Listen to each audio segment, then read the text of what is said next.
the sweat that's all behind me. Grown too strong, I don't go down easy.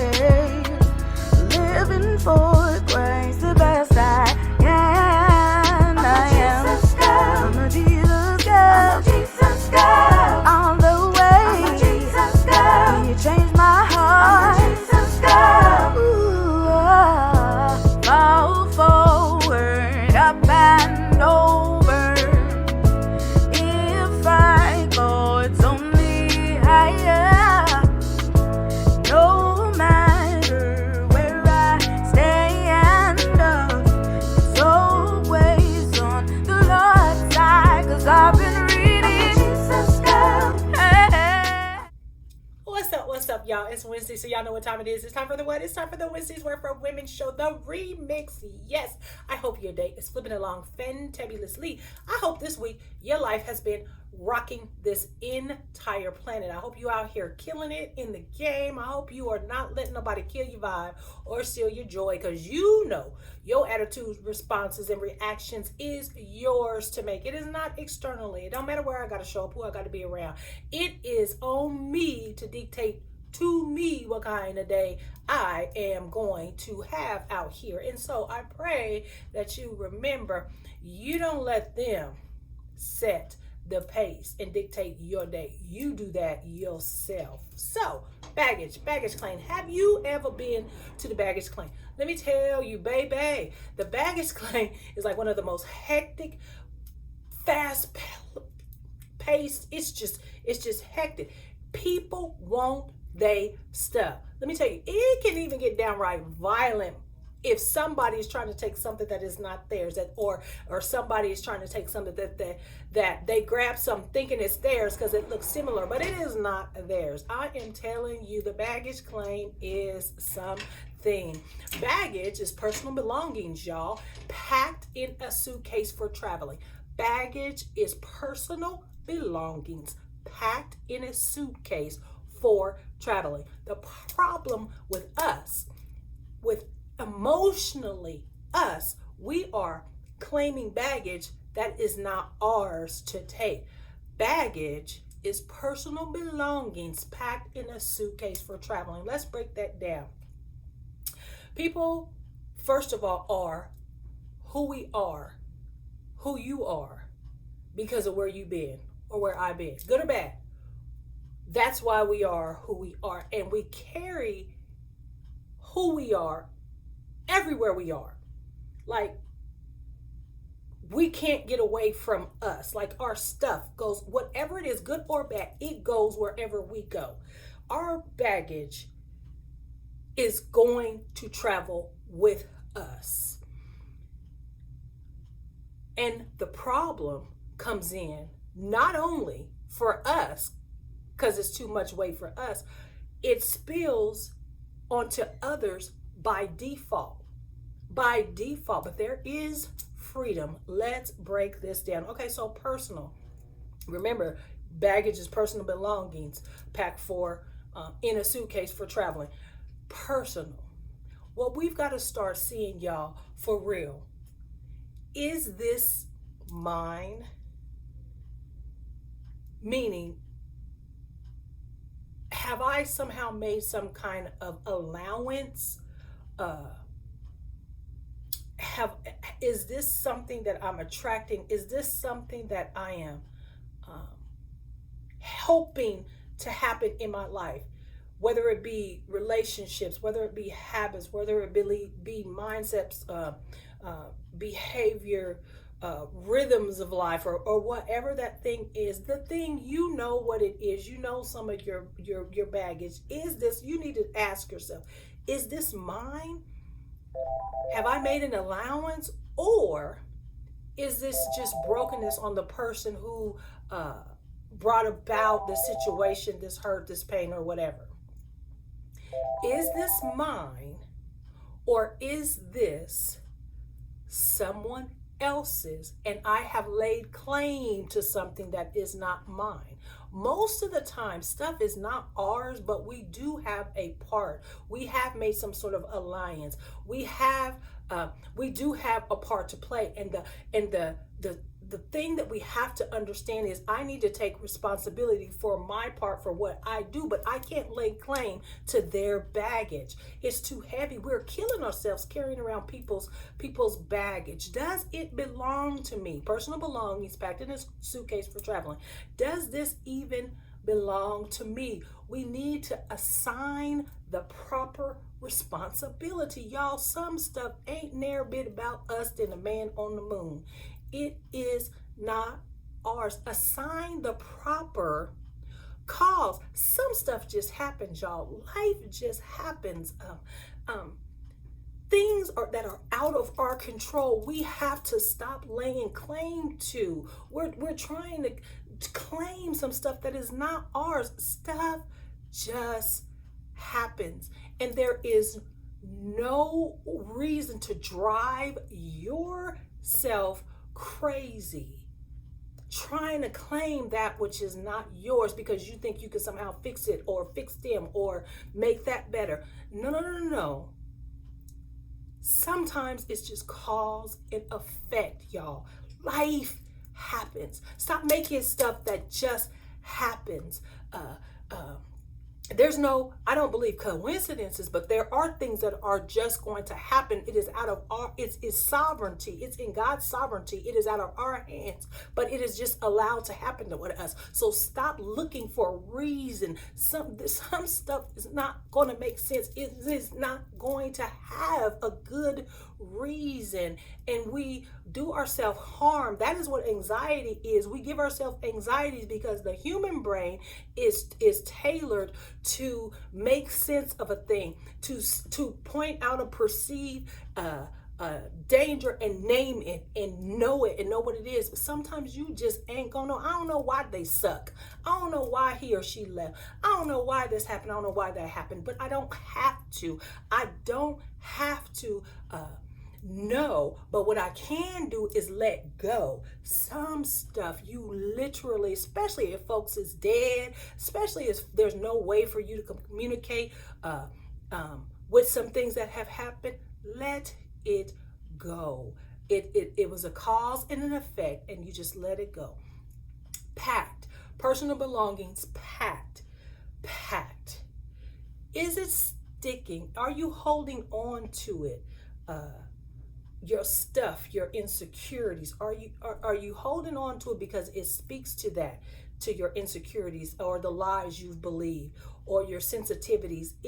Are you holding on to it because you somehow believe, even if you know that this is not my stuff, but there's something in you that wants to hold on to it, because at the end of the day, quiet as it's kept, you believe that there is some truth to it. Here's the thing with that. You don't pack that. If there is some truth to that, if your insecurity is not your insecurities and it's not a lie you believe, but it's a sensitivity, you're sensitive to that, then you need to handle that. Don't pack it. Don't keep it. Don't hold it like, don't claim it, but do whatever it is that needs to be done with it.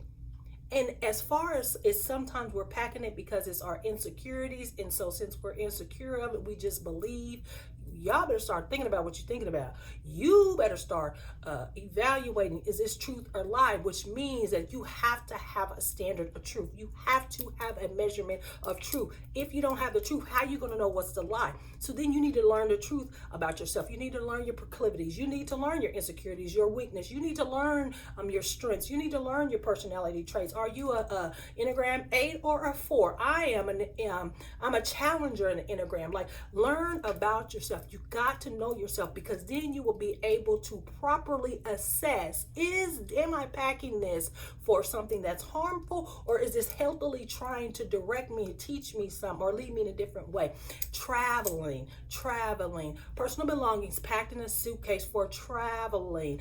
Do I need to unpack and discredit and leave this thing here, or do I need to learn the lesson and let that lesson keep traveling for me? Some stuff, a hard head make a soft behind. Some stuff, it had to happen for you to learn the lesson, and the lesson is what you need to travel. What did I learn? Who was I in that moment that don't need to be anymore? How can I handle this differently in the future? Who do I need to, if that's my jam, if this is my thing, I know I don't need to be associated closely with some people that are going to bring out the toxicity in me, bring out my triggers. I need to be careful and cognizant of the fact that that's my thing, and I need to act accordingly. Do I need to unpack that thing and leave it, or do I need to pick it up for traveling? Some stuff we need to pick up for traveling, like being conscious of and cognizant of those things that tend to trip us up. Those things that we are more likely to do, those things that hinder us, those mindsets, those behaviors. We have to be cognizant. We need to have the knowledge of them traveling and the lesson traveling with us, but we don't need the damage and the mistakes and all of that. We don't need to let that travel with us. We don't need to keep carrying that baggage. So it's like you need to separate in all this, in all and everything, y'all. Our baggage is keeping us, it's breaking our back. It's keeping us from living our best and fullest lives. It's keeping us from doing, being, saying, living, existing, thriving, growing, maturing. It's keeping us. The baggage is too heavy. How in the heck are you gonna fly when you got all this baggage, all this stuff? I'm not sitting here saying it's easy. I'm still working out my baggage. I'm still working out my stuff. And the stuff that I think that ain't my baggage will creep back up, and then I got to go back and revisit it.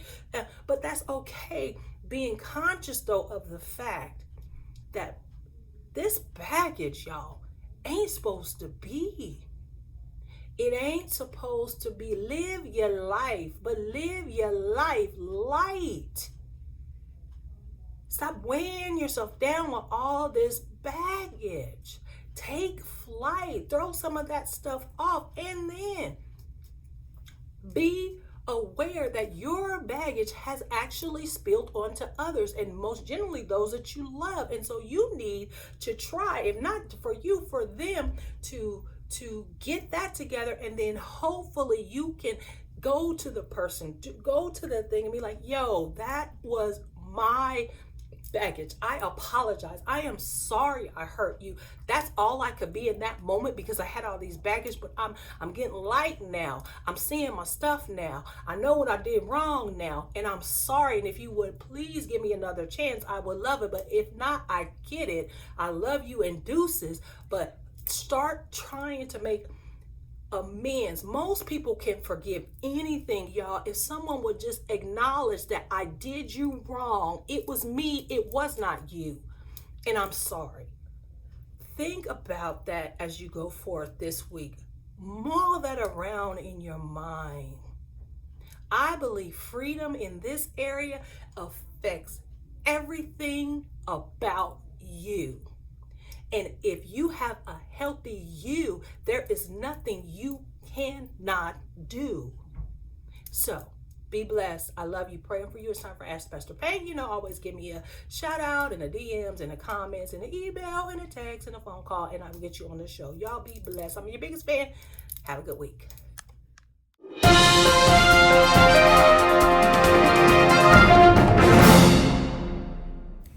How do you learn to be content?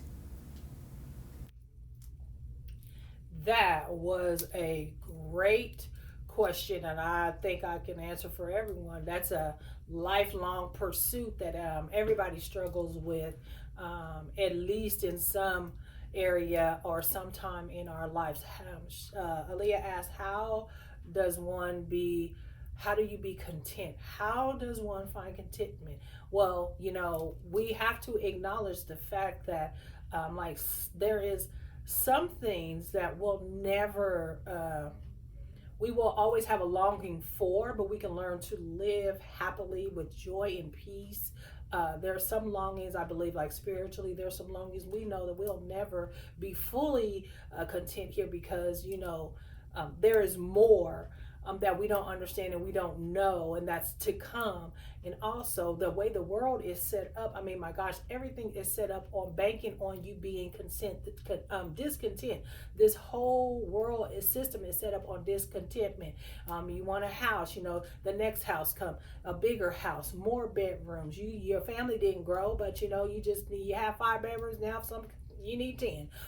The next shoe, the next video game, the next thing, the next goal, the next dollar, the biggest thing. I'm not happy with my body, so I need, to get a better body, a job. This is not, this isn't good enough. There's something more, and so I don't think that you can ever truly, because this whole system is built on discontentment. Now, what you do is find contentment I believe you can in oneself, in one's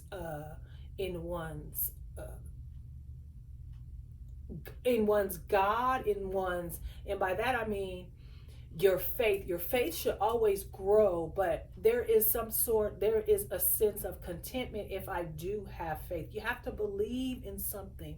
So believing in something, having faith in something is outside of yourself, can help you with discontentment.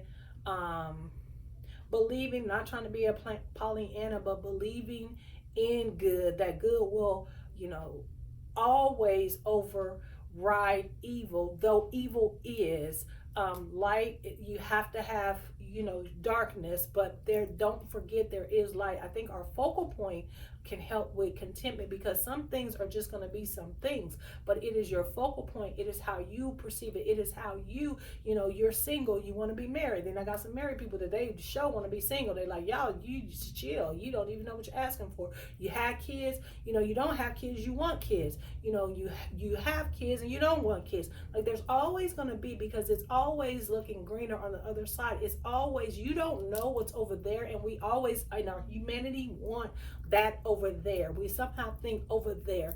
I'm not trying to get preachy or anything, but I mean, from the beginning of time, it was a discontentment. It was a suggestion. There's always a suggestion being thrown at us that there's something better, or we're somehow missing out on something. And so I pray that what you can do is look for what you have, even if what you have is not enough, to know that you can get better. And what you have right now is what you're supposed to have right now. I mean, I think being grateful for what you have, no matter how small, can help you be content. We shouldn't want to settle. Contentment is not settling, but contentment is saying, I will be happy. I will find joy, gratefulness, and gratitude in what is now. The key to contentment is being in the now and being grateful for what you have now. Yes, expect better, want more, do more, be more. But that can't be your driving force, because you will always be chasing. You will always have that monkey on your back. You will always be going for the next. And that's not a way to live. You're going to next your way to death, and then you'll be done missed all the joy, all the beauty, all the relationships, all that you had now, but you weren't content. You had to get a newer model, a better thing. You better acknowledge and be happy with what you have. Boo you and everything else. And then strive for what you want, but don't get caught up in living life that you can't be happy and joyful and content if you don't have. So I hope that's just my little take on contentment. So hope that helps somebody. Y'all be blessed.